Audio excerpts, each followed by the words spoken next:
É, é interessante que os árabes, em geral, eles ficam bem próximos da comunidade síria. Vamos pensar nos sírios. Então, aqui no Cambuci, por exemplo, a gente tem uma mesquita bem grande. Então, muitos deles moram em volta ali da região da mesquita. Ainda mais que a mesquita tem dado esse apoio com relação ao aluguel, então eles moram na região próxima. Como já existe uma imigração árabe no Brasil anteriormente, eles conseguem ter o apoio assim com relação ao trabalho e da moradia nas regiões próximas. Então, eles ficam mais na região central, mais na região aqui do Cambuci, tem ficado. Tem uns que moram em São Bernardo, tem uma mesquita bem grande lá. Então, eu vejo que eles ficam bastante fechados na cultura dele. Algumas famílias têm muito medo, assim, de perder a tradição. Eles têm um vínculo muito forte entre a religião e a cultura. Então, quando eles chegam aqui no Brasil, é um choque cultural muito grande, porque o número de muçulmanos aqui é muito pequeno, é um país muito mais liberal, as relações de família, de trabalho são diferentes. Então, você não tem uma posição de chefia de mulher, então às vezes isso é difícil para eles se adaptarem a receber a ordem de uma mulher. A gente às vezes tem problema aqui, inclusive com os voluntários, assim, então, meio que, por que essa mulher está me dando uma ordem? Porque é uma questão cultural muito diferente que eles não estavam acostumados, né? E fora a questão da vestimenta também para eles é um choque. O véu, por exemplo, não é obrigatório dentro do islamismo, mas é bem visto que as mulheres usem véu. Para algumas famílias, assim, aqui não faz mais sentido usar véu, porque as mulheres não usam véu aqui. Você vai ser mais olhada, mais observada se você tiver de véu. Então, algumas tiram véu e se adaptam nesse sentido. Para outras, não. Daí acaba sendo uma coisa difícil, porque tem que usar roupa assim, daquele jeito, não pode mostrar o joelho, não pode mostrar os braços, tem que cobrir o cabelo. Então, encontra um pouco de dificuldade, às vezes, em coisas simples, de encontrar uma roupa, por exemplo, que tem que ser mais comprida do que mais para baixo da cintura, assim. Então, tem essas questões um pouco difíceis, assim, da adaptação e do choque. E eles acabam ficando mais juntos na comunidade mesmo. Eu vejo que por um medo de dar abertura para algumas coisas e perder um pouco da identidade deles. Eles já foram muito violados na questão da vida deles, né? Um refugiado não é uma pessoa que falou, eu quero mudar de país, eu quero ter experiências novas. Ele foi obrigado a sair do país dele por questões de perseguição. E muitos deles vêm para o Brasil não como primeira opção, mas como terceira, quarta, quinta. Então, isso também é difícil, porque para se adaptar, você tem que se abrir às questões culturais, mas muitos deles não querem. E é compreensível, porque é um momento muito difícil, eles já perderam muita coisa, e daí talvez tenha esse sentido de se abrir para a cultura, vou perder mais isso, que é algo meu, que é uma lembrança que eu tenho da minha família, dos meus pais, e nesse sentido, assim. Então eu vejo que eles ficam bem fechados na comunidade deles para conservar, para conservação mesmo. Existe um projeto de reassentamento de refugiados para o Brasil. Então, o que é o reassentamento? É quando uma pessoa já está em situação de refúgio em outro país, esse país não dá conta, e então pega uma pessoa que é refugiada já e coloca ela em outro país. Normalmente isso é feito por organizações. Quem dá o apoio dessa transferência é a ONU, então ela já sabe quais são as famílias que mais precisam ser realocadas. E fazem com parceria entre governos, entre empresas, entre instituições não governamentais, para realocar essas famílias. Então, existe um projeto do Brasil fazer isso. O Brasil assinou um compromisso de que faria isso para ajudar a situação humanitária no Oriente Médio. Então, já existe um movimento para se adaptar a fazer isso. O Brasil, de uma forma geral, é um país receptivo. Então, você tem muitas pessoas que recebem muito bem os imigrantes. O que acontece é que às vezes essa recepção dá um choque um pouco com a falta de informação. Então, que as pessoas aqui às vezes pensam que um cara muçulmano é um homem-bomba. Isso assim, é muito ofensivo para eles. Existem homens bombas, mas isso é uma porcentagem muito pequena dentro da população islâmica. Então, existe um preconceito que eles enfrentam quando eles vêm para cá, mas o Brasil é um país receptivo e a gente vê, por exemplo, na legislação, que também de certa forma é. Então, o SUS, ele é acessível para qualquer pessoa. Um imigrante, ele não precisa estar naturalizado com uma residência permanente para acessar o serviço de saúde. Basta chegar aqui, levar lá uma comprovação da residência dele, não precisa nem ser uma coisa assim, uma conta paga, às vezes uma declaração, a unidade já aceita, e ele passa a ser atendido. Então, teoricamente, a gente tem uma estrutura boa para receber esses refugiados. O que acontece é que, às vezes, eles acabam enfrentando as mesmas dificuldades que o brasileiro encontra. Então, o brasileiro também enfrenta a taxa de desemprego, do mesmo jeito que eles vão enfrentar. Também enfrenta filas no SUS, então eles também vão enfrentar. Também enfrentam uma má qualidade na educação, eles também vão enfrentar. Então, não é algo específico para eles, mas sim da população que vive aqui num país que está em desenvolvimento ainda. Não, eles têm bastante contato e o contato é bem feito assim por WhatsApp. Então, eles têm o telefone da família, eles conversam por Skype, eles conversam por Facebook, eles mantêm um contato. É bem difícil quando acontecem ataques, assim, porque eles sabem realmente o que aconteceu, eles têm família lá e que mantêm um contato. Daí, às vezes, se a família demora um pouco para responder, também eles ficam preocupados. Tem bastante famílias palestinas aqui. Então, a gente vê, por exemplo, nesse último ataque de Israel, que eles fazem publicações no Facebook, usam stories lá do WhatsApp para fazer o protesto deles. Eu não entendo nada, porque está tudo escrito em árabe, mas eu sei que eles estão falando alguma coisa pelas imagens. Então, eles mantêm bastante contato com as famílias. Apesar da guerra, eles conseguem manter o contato via telefone ainda. É uma pergunta um pouco difícil essa, porque eles continuam tendo as discordâncias dele, só que as necessidades são maiores do que a discordância. Então, alguns vão deixar de vir aqui porque tem uma pessoa de posicionamento diferente da dele. Mas outros abrem mão porque veem que o aprendizado do português é mais importante do que você ter uma discordância com uma pessoa que está na mesma turma que você. E o interessante é que quando a gente se põe nessas situações talvez um pouco mais complicadas, você acaba sendo mais tolerante com o outro. Então, a gente vê também que eles têm bastante preconceito contra outras religiões, contra o cristianismo, por exemplo, porque eles acham que saiu do Oriente Médio, tudo é cristão. Então, para eles não vem a diferença, assim, se você falar se você é budista, se você é espírita, eles vão partir do pressuposto que você é cristão. E o legal é que quando você está num ambiente, assim, fora do ambiente religioso, você consegue conectar com a pessoa e falar, olha, apesar de eu ser cristão, apesar de eu ser muçulmano de tal área, de acreditar em tal coisa, a gente está aqui junto e a gente tem coisas parecidas. Então, a gente está enfrentando as mesmas dificuldades aqui no Brasil. A gente está aprendendo português também. Do mesmo jeito que você precisa, eu preciso. E isso acaba criando mais pontes do que divisões. Então, você está num ambiente que propicia a amizade, o acolhimento, o contato, faz com que eles vejam mais as similaridades do que as discrepâncias. Então, você também está num país em que a maioria é cristã. Então, as diferenças dentro do islamismo talvez não sejam tão grandes quanto eram num país islâmico.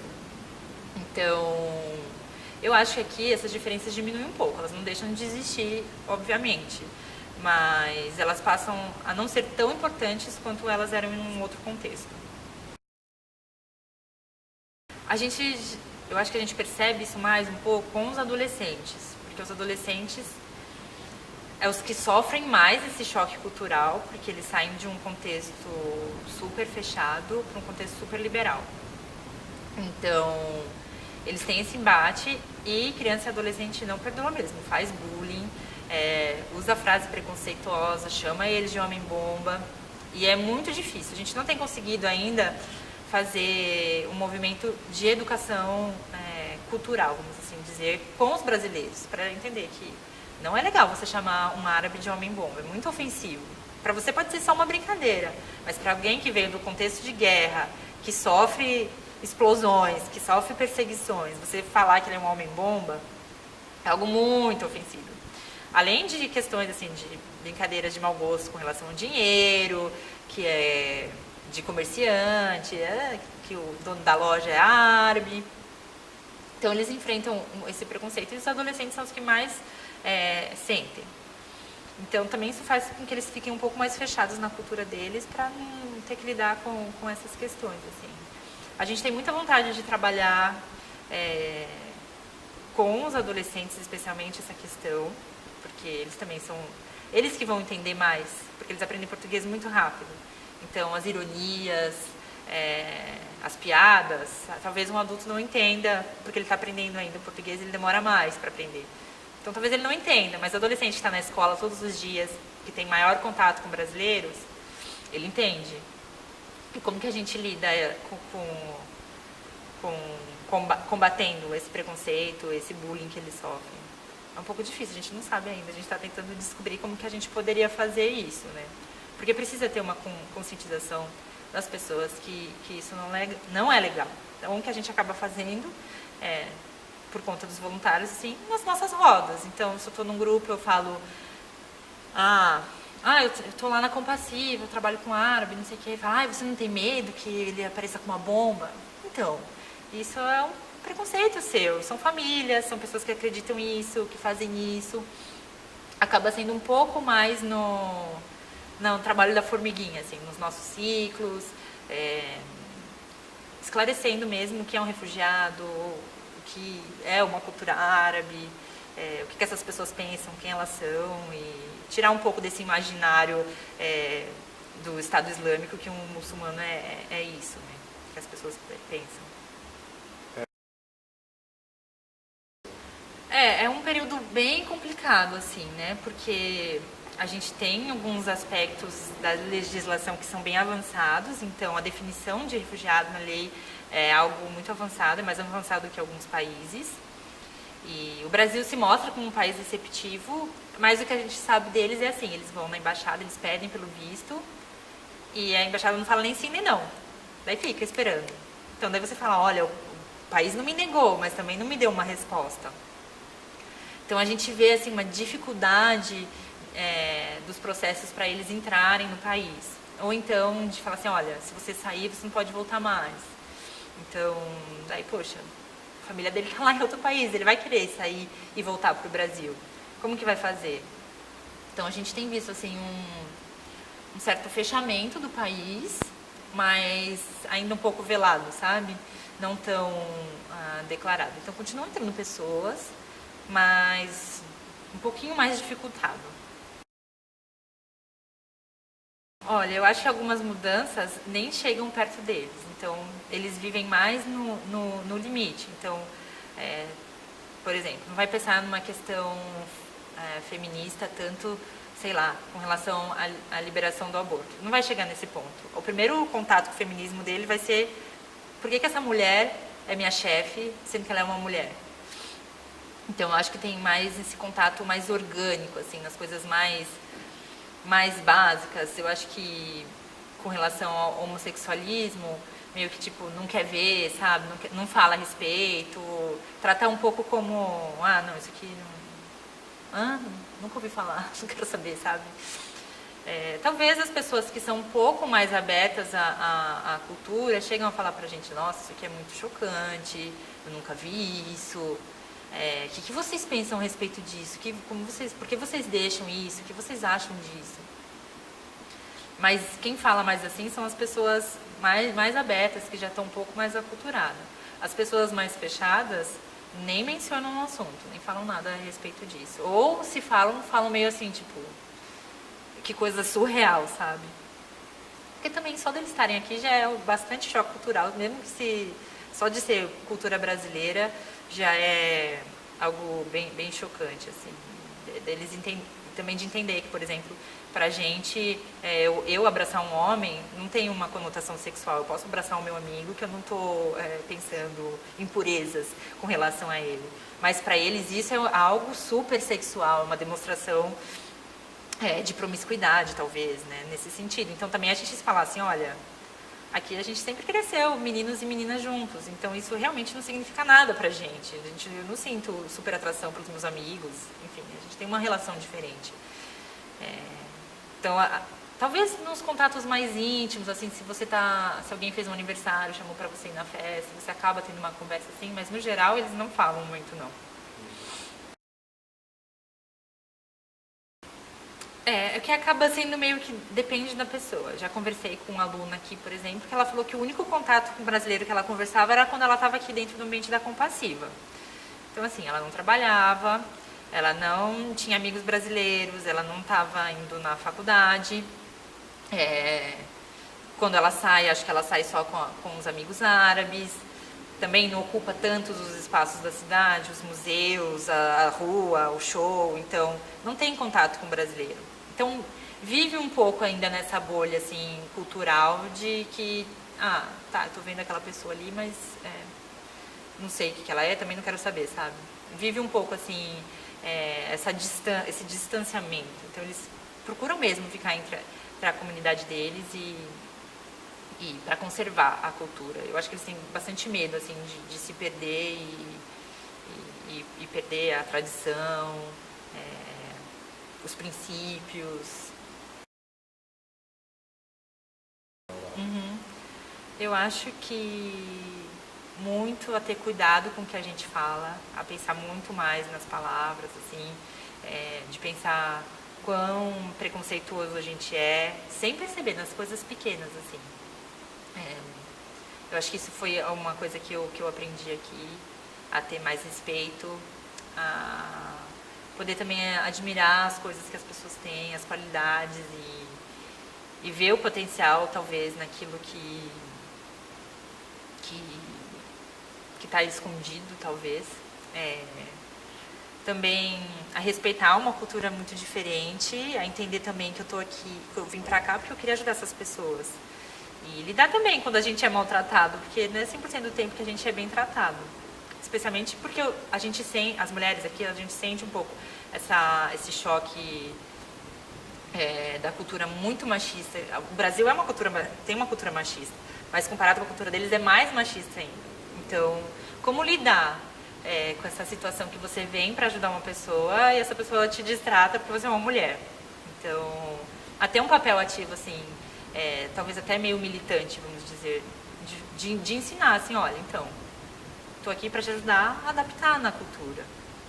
Então, aqui você tem que entender que as mulheres têm papéis de liderança. E mesmo em momentos difíceis, você ter esse papel, assim, ativo de fazer essa ponte entre quem está chegando para se adaptar na realidade brasileira. Então, eu aprendi mais essas questões das relações mesmo, que são bem complicadas de vez em quando. Você vai aprendendo a lidar. Aprendi também a pensar um pouquinho do jeito árabe, então, que é um jeito diferente de pensar, uma concepção de mundo totalmente diferente. Então, a me preparar para receber essas pessoas. Então, sei lá, se eu vou ter algum amigo árabe na minha casa, eu já sei que eu não vou ter nenhuma comida com porco no meio. Então, nada de bacon, nada de gelatina, nada de presunto. Então, também me atentar às necessidades do outro para que a gente possa se aproximar.